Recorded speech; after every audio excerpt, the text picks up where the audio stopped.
Como en todo, tenés que tener suerte. Cuando reparten las cartas, que te toquen buenas cartas. Independiente de las cartas que te toquen, que te facilita mucho la cosa, tenés que saber jugar las cartas. Las que te toquen, buenas, malas, regulares.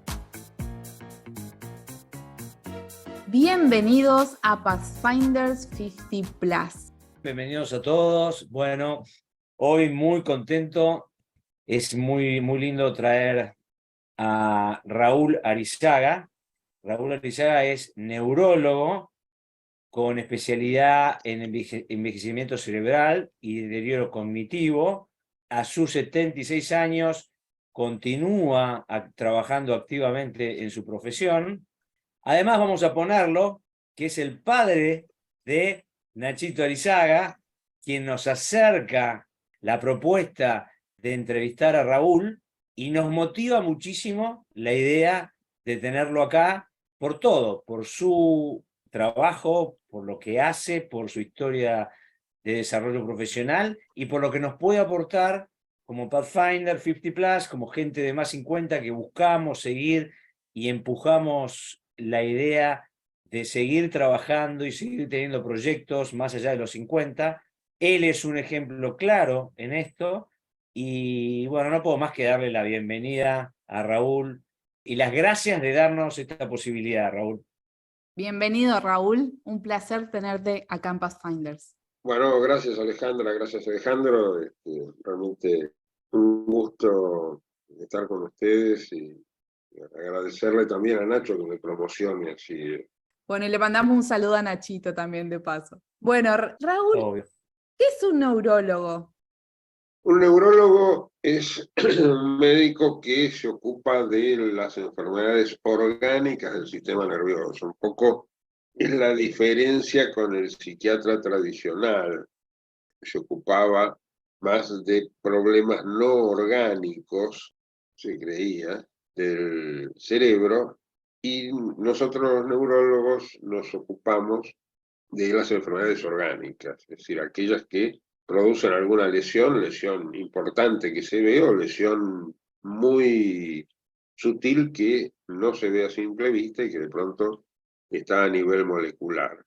Mirá. Y hoy, espero que no haya muchos psiquiatras escuchando este podcast, vamos camino a que nosotros, los neurólogos y los aliados, que son los psiquiatras biológicos, seamos los que terminemos encargándonos de todo eso, porque todo modifica el cerebro, modifica y modifica molecularmente, estructuralmente, es decir, el cerebro de nosotros tres va a ser distinto cuando terminemos este podcast que ahora. ¿Por qué? Porque yo voy a contar un montón de cosas, me voy a acordar, voy a reestructurar recuerdos, ustedes se van a enterar de cosas que a lo mejor no sabían o que sabían pero las tenían enfocadas de otra manera. Y todo eso son cambios químicos. Todo eso hace que nuestro cerebro sea distinto, donde cosas como el mindfulness o una sesión de psicoanálisis produce cambios estructurales en el cerebro, cambios moleculares en el cerebro, está demostrado. O sea que los neurólogos por ahora nos ocupamos de las enfermedades orgánicas y nos vamos a seguir ocupando de las enfermedades orgánicas. Lo que pasa es que muchas de las cosas que hoy se consideran psicológicas, emocionales y demás, se va a poder demostrar con el tiempo que son secundarias a cambios bioquímicos en el cerebro. Alejandra. Bueno, Raúl, me intriga saber cuáles son los desafíos que hoy tenés como neurólogo. Y realmente el desafío mayor está acá en la pantalla de la computadora, que es todos los días abrir la pantalla y recibir 4 o 5 artículos nuevos sobre mi tema. Es decir, yo no recibo artículos sobre neuropatía, sobre miastenia, sobre otros, sobre autismo infantil. Yo no recibo nada de eso, yo recibo nada más que sobre Alzheimer, envejecimiento cerebral y demás, y es tal la cantidad que tengo que ver qué es lo que voy a leer. Yo no puedo leer lo que se publica, todo. Tengo una idea, entonces es un poco, el filtro hoy es importantísimo, es decir, bueno, ¿con qué me voy a quedar? ¿En qué me voy a meter? Tenemos que seleccionar. Ese es el desafío. Gracias, Es Raúl. interesante, es interesante lo que comentás, Raúl, porque bueno, va en línea con lo que hablábamos en el episodio pasado con Maxi Ferrero sobre el bombardeo que tenemos todos de información, ¿sí? Vos en lo tuyo, y la necesidad de filtrar. ¿A qué le digo que sí? ¿Qué es lo que veo? ¿En qué me meto? ¿Y a qué le digo que no? Esto que estás comentando en tu especialidad, con la información que te llega, pero en definitiva es el mismo concepto, ¿no? Cada vez más necesitamos filtrar a qué nos vamos a enfocar, ¿no? Pero Raúl, me interesaba saber cómo y cuándo y qué te motivó a ser neurólogo hace ya en tus orígenes de tu profesión. En realidad, cuando yo era chico no quería ser neurólogo. Cuando era chico quería ser Sandokan, influido por que leía ¿Por? a Emilio Salgari, mucho, digamos, era mi autor preferido, aparte de todos los otros de Verne y demás. Pero claro, yo quería ser Sandokan, navegar, ir a rescatar a Mariana Guilon de la isla donde estaba ella con su tío que la tenía. Eso era lo que yo pensaba. Entonces, ¿qué era lo más parecido a Sandokan? Y era ser marino. Así fue que seguí pensando en ser marino hasta que llegué a cuarto año del secundario. En cuarto año del secundario teníamos una materia que era neuroanatomía y que el profesor se llamaba Muente, de apellido, era médico, y que nos enseñó neuroanatomía de una forma muy particular, porque si hay algo que es aburrido es la anatomía. Él se dedicó a mostrarnos para qué servía cada parte del cerebro y del sistema nervioso en general y qué pasaba si se lesionaba. Es decir, nos enseñó neuroanatomía, pero nos enseñó clínica en realidad. Y ahí yo dije, esto me parece que es mejor que Sandokan. Y claro, pero tenía la gran duda. Y entonces me metí en la escuela naval, era la única forma de probar un camino y ver qué pasaba. Y bueno, no, creo que al cuarto o quinto día me di cuenta que Sandokan no era para mí, pero me quedé unos meses en la escuela porque de paso hacía la conscripción. Y para lo que me sirvió la escuela, que fue para hacer la conscripción, me sirvió mucho más para tener hoy amigos entrañables, que son aquellos con los cuales quise ser Sandokan, pero no fui, con los cuales nos seguimos viendo, con los cuales nos seguimos juntando, a los que he acompañado en muchas cosas, y entre los cuales hay un montón de gente a la cual admiro mucho, que ha peleado en Malvinas, que ha hundido a la Sheffield, que ha tocado al Invencible, que ha resistido en las rocas el ataque final. Pero bueno, me sirvió para ese tesoro de amistad que tengo, que valoro tanto, pero me sirvió para decir, bueno, no, que sigan ellos, que se ocupen ellos de esto, y yo vuelvo a lo que el profesor Muente me había mostrado y entusiasmado. Y ahí entré a medicina, no para ser médico, para ser neurólogo. Muy lindo recorrido hasta entonces, ¿no? Sí, sí. Eh, y a partir de ahí que decidís estudiar neurología, ¿cómo fue ese camino? Siempre fui bastante cara dura, y me acuerdo que estaba en tercer año de medicina, tenía 20 años, y yo quería dar libres materias, porque yo lo que quería era terminar con medicina y poder hacer neurología. Mejor dicho, quería hacer en ese momento, más que neurología, neurocirugía. Y entonces conseguí que un médico me invitara al hospital de niños para ver autopsias. Yo quería rendir libre anatomía patológica. Entonces me invitaron, fui un día a ver autopsias, y en lugar de decir, bueno, muchas gracias, etcétera, etcétera, dije, esta mañana Y al día siguiente aparecí nuevamente. Y así me fui quedando en anatomía patológica y el jefe, un genio, otro de esas personas que te marcan, me agarró un día y me dijo, ¿vos a qué venís? Digo, no, yo quiero rendir anatomía patológica libre porque lo que me interesa es neurocirugía, cerebro. Dice, ¿querés empezar a cortar cerebros vos acá? Y sí, cómo no. Y bueno, y ahí empecé, y otros que estaban ahí me empezaron a enseñar y hice anatomía patológica, de cerebro fundamentalmente, después di la materia, pero ya me quedé en el hospital de niños y aproveché que estaba y hice una estadística sobre hidrocefalias, que es una enfermedad del cerebro, y se la llevé a Raúl Carrea, que era el jefe de neurocirugía, el que fundó FLENI, y se la llevé y le conté que yo en realidad estaba en anatomía patológica, pero quería ser neurocirujano. Me dijo, bueno, si querés venite a la guardia de los martes y haces con un residente. Y ahí empecé. Pero en un momento, cuando ya estaba recibido, sentí que no me llevaba bien con la neurocirugía.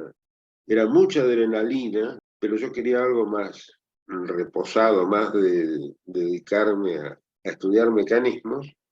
Y entonces hice dos cosas. Me fui al Hospital Pirovano, donde fundamos mi amigo Julio Castaño el servicio de neurología, y a su vez hice 3 años de neuropatología con Moisés Pollack, que era otro brillante neuropatólogo.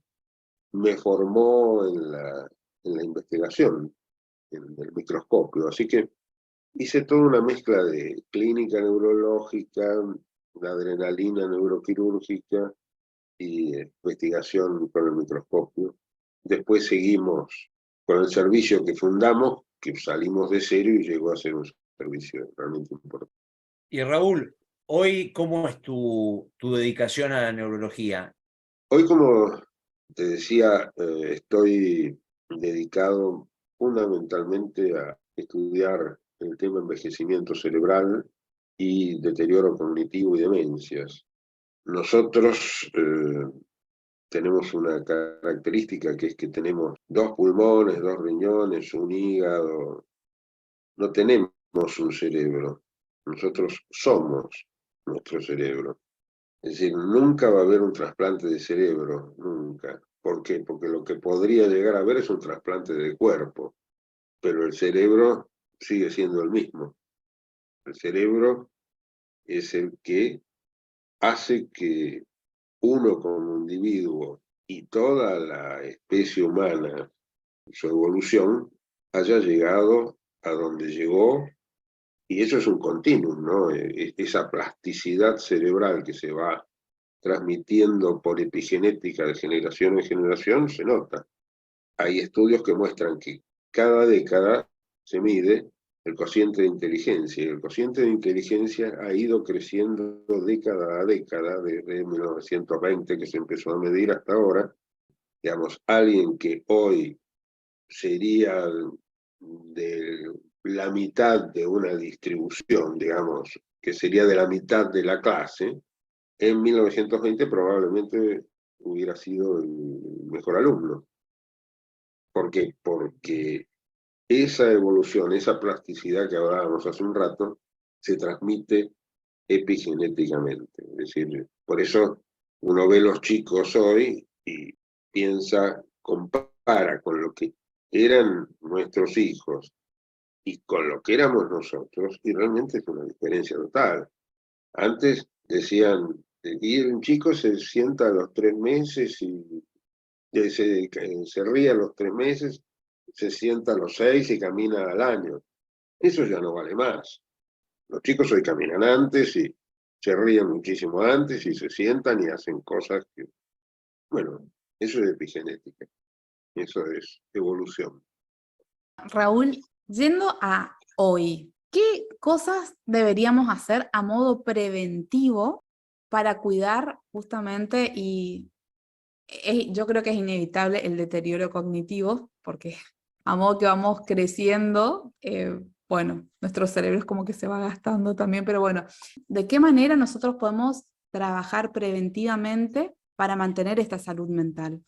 Me viene muy bien tu pregunta porque enunciaste una falsa creencia. Buenísimo, genial que nos aclares. Vos dijiste que el deterioro cognitivo es parte de la edad, ¿no? Y Sí. eso es lo que muchísima gente piensa, y médicos piensan, que es lo más terrible, y los que diseñan políticas de salud piensan. El deterioro cognitivo no tiene nada que ver con la edad. Con la edad tienen que ver cambios cerebrales, es decir, podemos tener un poquito más de olvidos, tener una velocidad de procesamiento un poquito menor, cambiar algunas funciones ejecutivas, pero nada más. Todo lo que se vaya de ahí es anormal. Todo lo que se vaya de ahí hay que tratarlo. Eso de que la gente está acostumbrada, que va al médico y le dice, doctor, me estoy olvidando de cosas, se me pierden y demás. Y bueno, pero ¿cuántos años tiene? Y 72. Y yo también, dice, me olvido. No, no es así. Hay que ver si los olvidos que tiene, las fallas que él se queja, están dentro de lo aceptable para la edad y la educación, porque es distinto a lo que le exigimos a un cerebro de un ingeniero de la NASA que al cerebro de un analfabeto, por su entrenamiento. Digamos, el deterioro no es una cosa natural que acompaña al envejecimiento. Y tenemos casos donde no solamente el envejecimiento es normal, sino que es exitoso, ¿no? Es decir, gente que a los 100 años está haciendo cosas increíbles. Niemeyer, el arquitecto de Brasilia, la última obra que hizo tenía 102 años, no que hizo, que diseñó tenía 102 años. Gracias por aclarar, Raúl. Raúl, Ahora aprendimos. está buenísimo esto que traes en relación al concepto de deterioro, ¿no? Pero me quedé con una palabra que hiciste, o que dijiste recién, entrenamiento del cerebro, digamos, estos casos de 102 años, de 90 y pico de años, que sigue con un funcionamiento, pero ¿qué es lo que hace que en el nivel de cada uno podamos tener esa capacidad de mantener la creatividad, a lo que nos dediquemos, ¿no? Primero, tenés que, como en todo, tenés que tener suerte. Cuando reparten las cartas, que te toquen buenas cartas, independiente de las cartas que te toquen, que te facilita mucho la cosa, tenés que saber jugar las cartas, las que te toquen, buenas, malas, regulares. Y jugar bien las cartas significa cuidar el cerebro, que es cuidar el cuerpo, que es tener actividad física adecuada a la edad. Y tener, independiente de todo tu background secundario o universitario o lo que sea, tener actividad, digamos, usarlo al cerebro. No hay cosa que le haga más mal al cerebro que no usarlo. Por eso ocurre tan frecuentemente que alguien que estaba muy bien, a los 65 años se jubiló, dejó de hacer cosas, se deprime y empieza con trastornos de memoria. Eso es muy, muy, muy común, porque finalmente, como yo le decía, todo es química. Es decir, baja la actividad, bajan los factores neurotróficos. Los factores neurotróficos son los que trabajan fundamentalmente en algo que es el nacimiento de nuevas neuronas. Antes se pensaba, neurona que se murió, neurona que no es reemplazada. No es así. Hay una neurogénesis en el adulto, hay un nacimiento de neuronas nuevas en el adulto que ocurren fundamentalmente en determinadas zonas, y una de ellas es el hipocampo, que es la primera estación de la memoria. Todo esto que estamos incorporando hoy hace su primera parada en el hipocampo. Y esta noche, cuando uno duerme, se produce la consolidación, porque no nos podemos acordar de todo lo que hablamos e hicimos durante el día, si no seríamos como Funes el memorioso, que se acordaba de absolutamente todo, pero no le servía para nada. Entonces, clave la utilización. Es como las puertas que no se abren, las bisagras se oxidan y hacen ruido. Hay que mantener el cerebro constantemente en actividad. Por eso, si uno no tiene la suerte de hacer lo que le gusta, que es lo que me pasa a mí, por ejemplo. A mí, yo no tengo ninguna obligación de hacer medicina, de hacer neurología, pero lo hago porque me gusta. Y eso me quedó también de alguna novela de Cronin, que le preguntaban a un médico cómo, por qué se dedicaba tanto, que si era por ayudar, por samaritano. No, no, no. Esto lo hago porque me entretiene mucho. Y a mí también, eso me quedó. A mí me divierte mucho leer un artículo sobre determinado avance de memoria, digamos, funciones ejecutivas. Si uno no tiene esa suerte, yo no voy a dejar de trabajar nunca. El que tiene que dejar de trabajar tiene que hacer alguna otra cosa, aprender algún otro idioma. Por eso es tan bueno los que tienen hobbies, que entonces se jubilan y se dedican más intensamente al hobby, pero se tienen que dedicar apasionadamente al hobby, no juntar lechuzas y entonces viene mi sobrino que estuvo en Estambul y me trae una lechuza y yo la pongo con las otras. No, no, hay que ser un apasionado del hobby, sea las flores, las lechuzas, los pescaditos, las estampillas, usarlo mucho y leer sobre eso, crearse una pasión. Si uno no tiene una pasión, si uno no tiene un proyecto, es difícil que el cerebro se mueva, digamos, es mucho más fácil sentarse frente al televisor, mirar Netflix. No, no es bueno eso. O sea, aprovechar las emociones, ¿eh? Darlas como drive, como fuerza. Y seguro, la emoción, la pasión es clave para llevar adelante cualquier cosa. Digamos, cualquiera de los creadores de los unicornios, y es un apasionado. Esos señores no dijeron, a ver qué puedo hacer para hacer mucha plata. No, no, hicieron, ¿qué puedo hacer para divertirme? ¿Cómo me divierte esto? Y después encontraron que caramba, con esto que es tan divertido me llené de plata. Porque le metieron toda la pasión. Y así es los unicornios, los escritores, los jugadores de fútbol. Messi es un tipo que se divierte jugando al fútbol, un tipo que ama jugar al fútbol, no es que dice, me voy a entrenar para ver de ganar tanto. No, son consecuencias. El éxito y la felicidad son consecuencias de la pasión, de la emoción, de divertirse, ¿no? Es decir, y de ahí sale la creación. Einstein tenía una frase que a mí me parece maravillosa, que le preguntaron qué es la creatividad. Y Einstein contestó, la creatividad es la inteligencia divirtiéndose. Me encanta, Raúl, me encanta todo lo que nos estás compartiendo, porque realmente nos motiva. Es así, ¿no vale? Sí, buenísimo, la verdad, muchísimas cosas. En este último espacio, te digo, dejaste un montón de temas. Desde que comentaste que hay dos etapas, ¿no? O uno tiene suerte cuando le reparten las cartas, ¿sí? Hasta el hecho de jugarlas. Me queda con una duda de eso.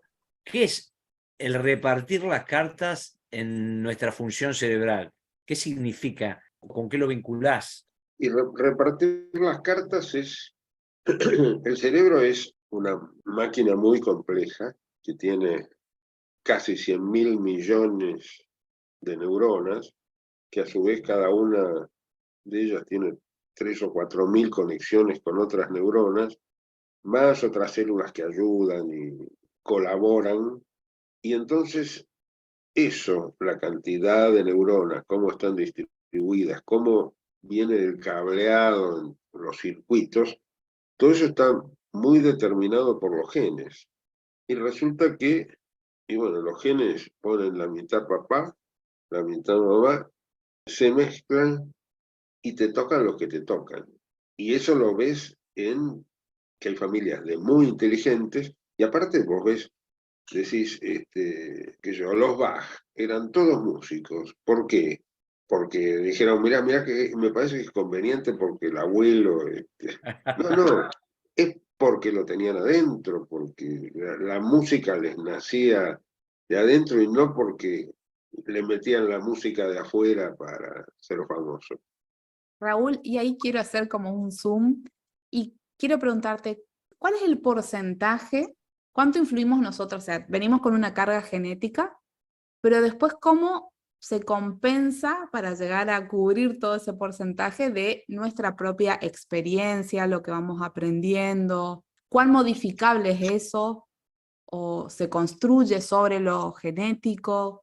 ¿Cómo es? Sí, todo es modificable. Fundamentalmente, como les decía, el cerebro es plástico y repito, eso que nuestro cerebro ahora es distinto que hace media hora y distinto a lo que va a ser dentro de otra media. Lógicamente, si vos tenés unas cartas buenísimas, te va a resultar más fácil. Si vamos a hablar de deportes, Vilas no era un dotado. Vilas, sí, jugaba al tenis, pero Vilas entrenaba 10 horas por día. Y entonces Vilas se transformó en un top gracias a eso. Sí, lógicamente, no era que era un torpe, pero él no era un dotado. Ilie Nastase, el rumano, jugador de tenis, Ilie Nastase no se entrenó nunca. No se entrenó nunca y también fue de los top 10. Bueno, si Ilie Nastase se hubiera entrenado, y bueno, a lo mejor era el Messi jugador de toda la del historia. tenis. Bueno, pero le alcanzó para divertirse mucho. Pero sí, si yo hoy me voy a jugar al golf con mis hijos, supongamos, yo no estoy jugando golf, ¿no? Hace mucho. Seguramente voy a hacer un desastre, pero si yo juego 5 horas por día, y lógicamente no me van a aceptar en Augusta para jugar, a lo mejor ni me venden la entrada, pero voy a jugar mucho mejor que si no hago nada. Hay un aprendizaje, hay una plasticidad y fundamentalmente es la plasticidad del cerebro, ¿no? El cambio de química y la activación de circuitos y todo lo que hace a poder cambiar la actitud frente a determinada situación. Llamarlo pegarle a la pelotita de tenis. Está muy bueno. Raúl, de esto, un tema que nombraste también es que las neurona que se murió no se acabó.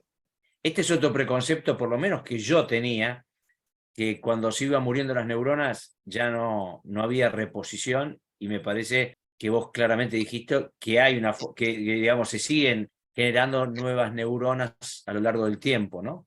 ¿Es Sí, así?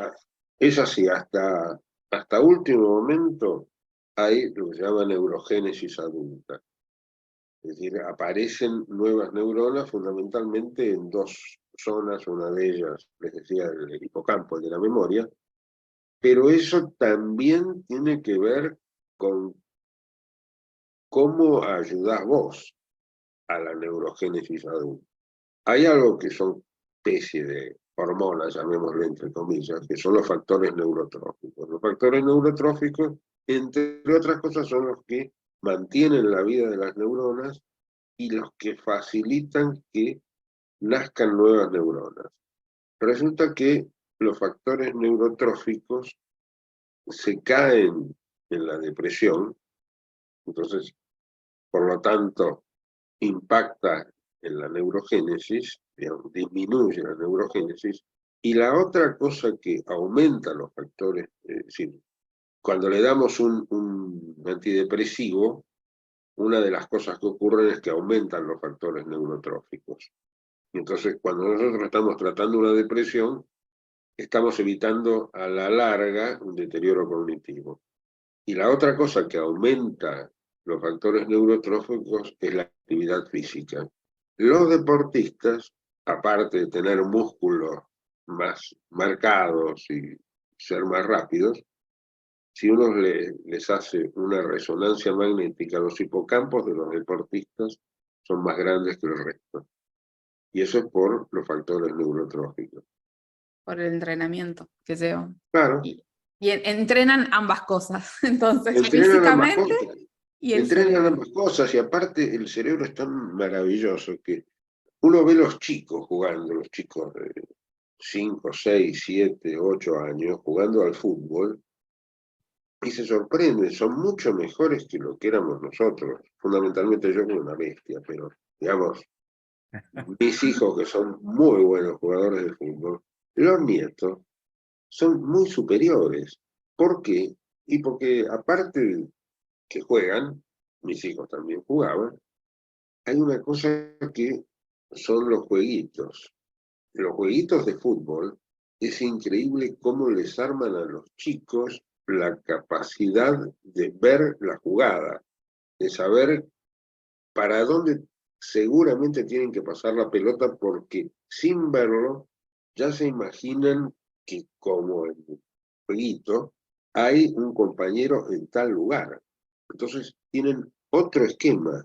Es decir, es notable cómo, vos decís, están jugando, pero si están jugando fútbol, para su fútbol les va a servir. Me parece muy interesante también, Raúl, lo que hablaste de que todo es química, ¿no? Y también lo relacionás a que esa química también está, o entiendo, impactada por lo emocional, ¿no? Es decir, por los aspectos emocionales, acá hablabas de la depresión, pero bueno, todas las emociones, la pasión, que es una emoción muy positiva, etcétera, bueno, influirá e impactará evidentemente en esa química en forma positiva, ¿no? Seguro, digamos, el estrés, digamos, un individuo estresado crónicamente, y bueno, tiene una serie de cambios químicos que actúan sobre los circuitos, sobre las conexiones neuronales, sobre los factores neurotróficos, y van llevando a alteraciones clínicas que pueden ser la depresión, el deterioro cognitivo, y eso a partir del estrés. El estrés crónico es muy malo. El estrés agudo es buenísimo, mientras no sea una cosa terrible, digamos. El emocionarse en un partido de fútbol o de rugby, o como voy a sufrir yo en un rato con la clasificación de Fórmula 1, eso es buenísimo, porque es por un rato, pero el estrés crónico del trabajo, del jefe que me pone la pata encima, del compañero que me pone el pie, el otro que me serrucha el piso, y que eso ocurre todos los días, y yo vivo eso constantemente, y bueno, eso es malo, eso tira para abajo un montón de cosas o aumenta otras cosas, por ejemplo, la presión sanguínea, el colesterol y demás, todos tienen que ver con el estrés, que a su vez pegan finalmente en el cerebro, ¿no? Raúl, y me interesa saber tu mirada sobre cómo impactan las relaciones sociales en el cerebro. Yo tengo muchos pacientes que en realidad son sanos, que son hijos de gente que ha tenido un Alzheimer, por ejemplo. Y entonces, claro, están muy alertas, han vivido la enfermedad de su padre, y entonces 50 años y vienen a verme porque y se olvidan alguna cosita y están preocupados porque a ver si siguen el camino. Nosotros los estudiamos, hacemos neuroimagen para ver cómo está la estructura cerebral y le hacemos una evaluación cognitiva que es para ver cómo está memoria, atención, velocidad de procesamiento, lenguaje, asociación, etcétera, etcétera.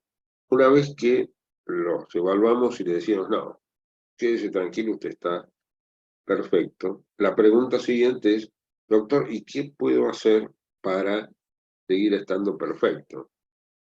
Y yo le digo, puede hacer muchas cosas, pero hay dos que son fundamentales. Una es camine, no camine al supermercado, póngase las zapatillas y salga a caminar, como si estuviera llegando tarde al cine, a esa velocidad. A lo mejor no corra, pero por lo menos camine media hora. Y la otra es tenga amigos. No hay nada más sano que tener un grupo de amigos. Un grupo de amigos donde uno pueda reírse mucho de cosas tontas y de pronto ir y contar cosas que le están pasando y nadie se las va a entender mejor. Y ese intercambio, tanto de emociones como de tristezas y de alegrías con los amigos, es fundamental. Todos hablan, es así, los polifenoles del vino tinto son muy buenos con moderación. Para, Aclaración. para el Me corazón encantó, y me el encantó.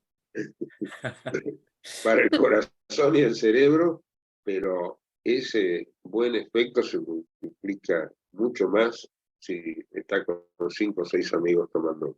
Brindando. Raúl, una cosa que yo descubro, la verdad no lo tenía tan claro, esto que hablas de lo físico, del trabajo físico, ayuda mucho a la actividad, bueno, al mantenerse cognitivamente, cerebralmente en forma positiva, ¿no? No lo tenía para nada, claro, así que me viene, ya me lo llevo eso, me lo llevo. Me interesaba saber cómo es Raúl en su tiempo libre. ¿Qué buscas en tu tiempo libre, Raúl?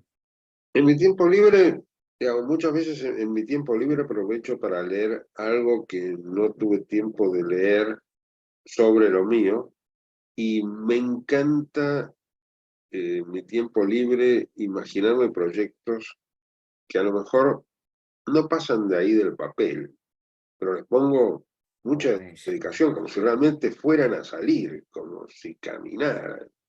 Eso me encanta. Y por otro lado, me dedico mucho a leer no medicina, me encanta leer, me encantó siempre, desde Sandokan hasta ahora. Yo normalmente leo 2 libros por semana.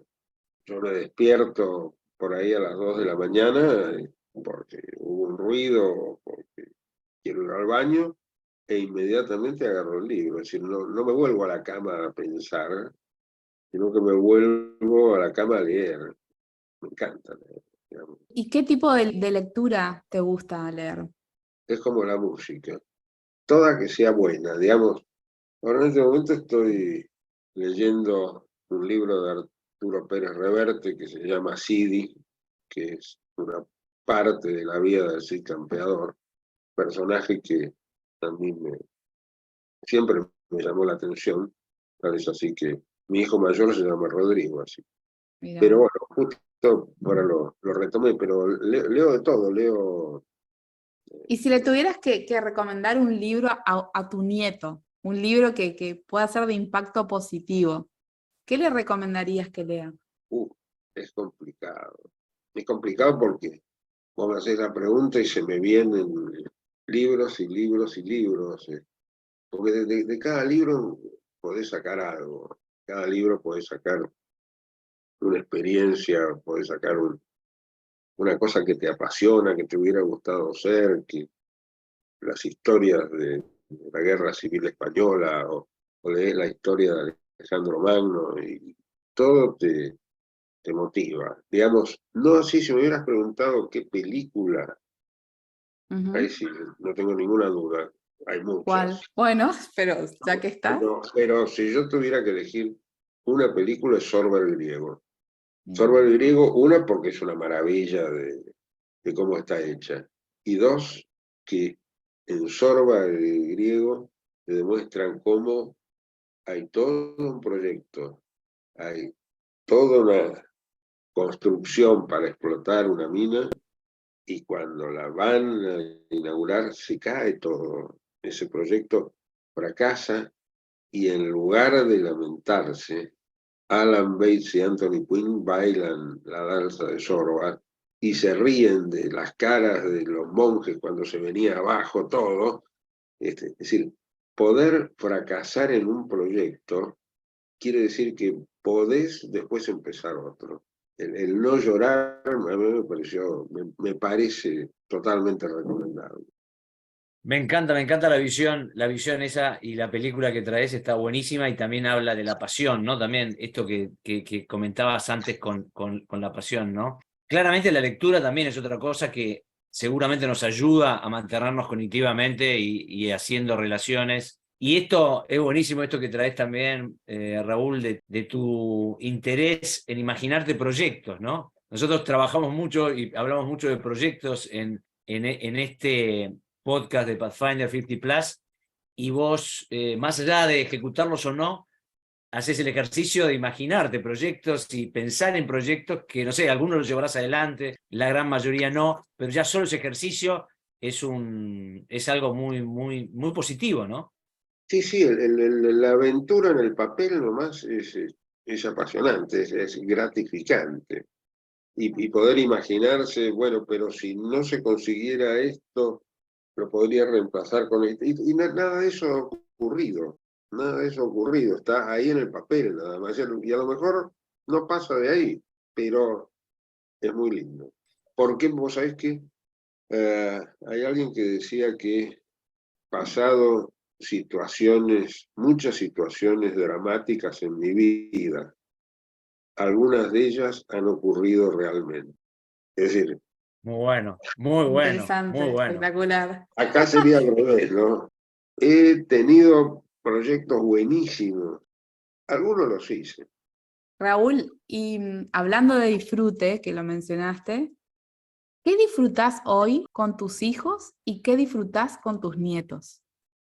Mira, con mis hijos los disfruté siempre, pero te diría que los disfruto más ahora. Ya son grandecitos. Me encanta compartir, tenemos un sentido del humor bastante parecido. Podemos discutir cosas, estamos de acuerdo en muchas y en desacuerdo en muchas, pero lo vivo muy bien porque es realmente lo que yo me hubiera imaginado que así me gustaría que fueran mis hijos. Bueno, así son. Tengo 4, 3 varones y una mujer, lamentablemente y afortunadamente. Marías está en España, pero digamos, con los 4 siempre he sido muy amigo, pero no en el sentido ese de que hay que ser, no, no, no, yo nunca fui amigo, siempre fuimos con pinches, pero yo el padre y ellos los chicos, ¿no? Y con los nietos, bueno, también estoy repitiendo un poco eso, y confieso, me gustan mucho más ahora que son adolescentes, que cuando andaban en el Cuando eran corralito. chiquitos, Me, claro. me gustan, me gustan, me gustan ya, me gustan los cerebros con los cuales puedo interactuar. Qué bueno eso, Gracias. qué bueno eso. Que te gusten los cerebros con los cuales puedes interactuar, me encanta. Claro, sí, sí, sí, sí, ver cómo crecen, cómo se equivocan, cómo fracasan, cómo triunfan. No, realmente con los chicos, tanto de segunda como de tercera generación, realmente me dan muchas, muchas, muchas satisfacciones, ¿no? Y eso también es posible porque con Juana, con mi mujer, hemos coincidido mucho en darle mucha libertad, pero mucho control, ¿no? Es medio difícil de explicar cómo lograrlo, pero nos salió. Así que, bueno, ahora estamos con el nido vacío. Mañana estamos todos juntos porque además María vino de España por trabajo 10 días, así que tenemos a todos. Qué Qué bueno, lindo. Raúl. La verdad, nos quedaríamos muchísimo más hablando con vos porque todo lo que traes es realmente muy, como dijiste vos al comienzo, bueno, no somos lo mismo en el comienzo que al final de esta charla con vos, desde el punto de vista de aprendizaje, desde el punto de vista de motivación, desde el punto de vista, desde muchos frentes, creo. Te agradecemos muchísimo por la charla, muchísimo por esta conversación, muchísimo por lo que nos traes y por lo que nos iluminás en muchos aspectos con el tema profesional tuyo del cerebro y de todo lo que nos ayuda el hacer un montón de cosas para nosotros mismos, ¿no? Así que, no sé, Ale, ¿cómo resumirías que vos tenés esa capacidad de resumen esta charla con Raúl? Primero, agradecerle a Raúl, que fue un placer realmente estar, que disfrutamos un montón de esta charla. Aprendimos con vos, que es un lema de nosotros, Pathfinder, que aprendemos episodio a episodio con todos nuestros invitados. tu calidad humana, Raúl, la manera de cómo vos ves la vida, cómo interactúas con tu familia, con los profesionales, bueno, todo eso hace a realmente un deleite de esta charla. No, realmente muy linda charla, muy linda charla. Agradecemos mucho a Raúl por su presencia acá en Pathfinder 50 Plus y a todas las personas que nos acompañaron en este episodio y que seguro se deleitaron con todos los que nos enseñó Raúl Arizaga. Así que bueno, nos vemos en el próximo episodio la semana que viene. Muchas gracias a los dos. Gracias a todos. Nos vemos en el próximo episodio.